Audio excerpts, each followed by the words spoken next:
On today's episode, we're making a glass etched mug as a baby shower gift.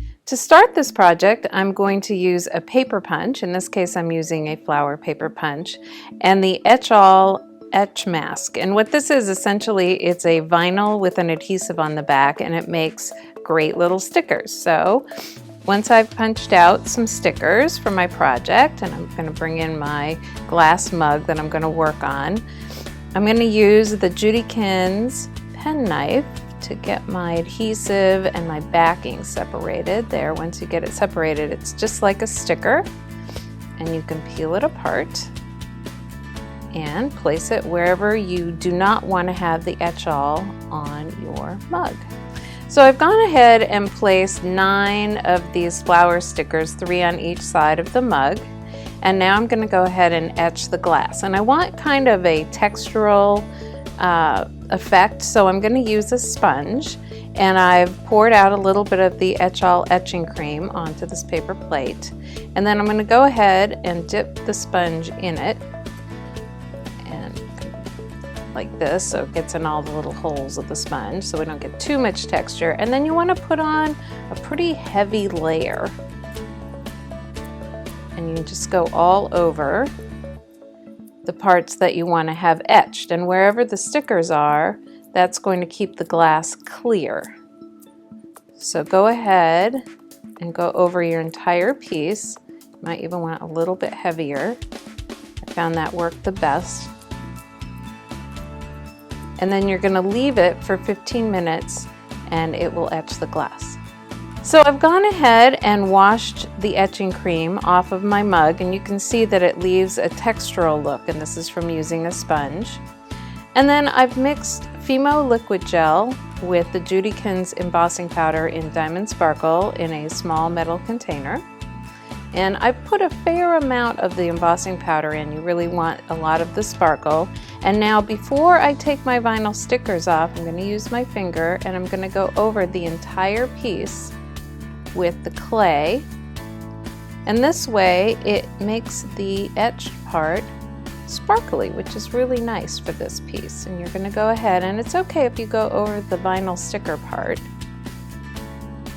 because once you've gone over the entire piece, I'm not going to show the entire piece like watching paint dry, but this will give you the idea. Then once you've gone over the whole thing, you want to take your Judykins pen knife and then gently lift up your stickers. And this takes a little bit of work to get them going, but you're going to take your stickers off before you put it in the oven. So I know this took me some time when I did this on my finished piece. Let me see how this works out here. You gently want to pull up. If it doesn't come up in one whole piece, oh, there we go. Pull up the whole sticker. So, and once you've done that with all the stickers, you're going to put this in the oven and bake it at 265 for 20 minutes. So while your mug is baking, you can work on the lid. So what I've done is I've rolled out Fimo Effect clay in a mint color on the thickest setting on my pasta machine. And then I've put a little bit of cornstarch here because we're going to go and stamp the clay. So I rub cornstarch onto the clay before I stamp it. You want to make sure to put enough so that when you stamp it, you get a good release, and cornstarch doesn't affect the clay at all.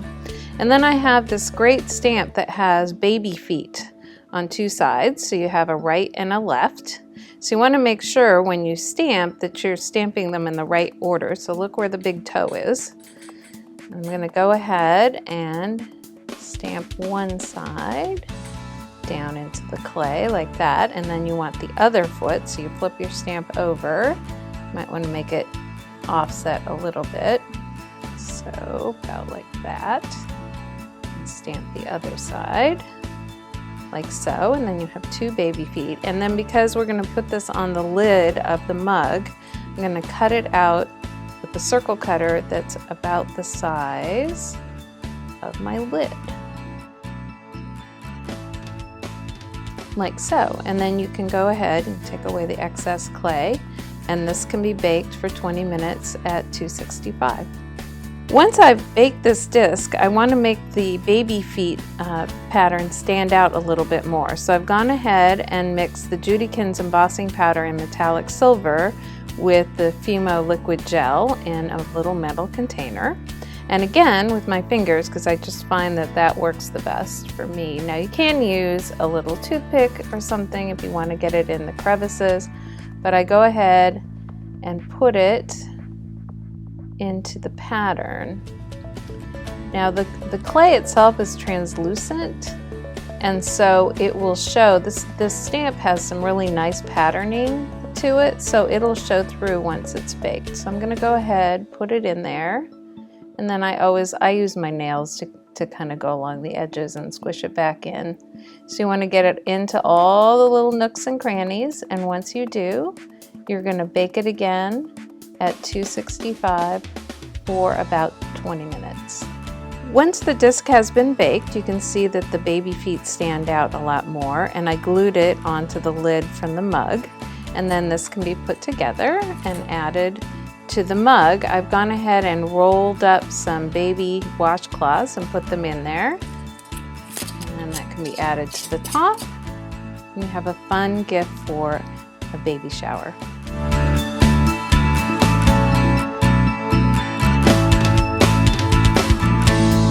We hope you're enjoying our Bouncing Babies series, sponsored by Etched and Judykins.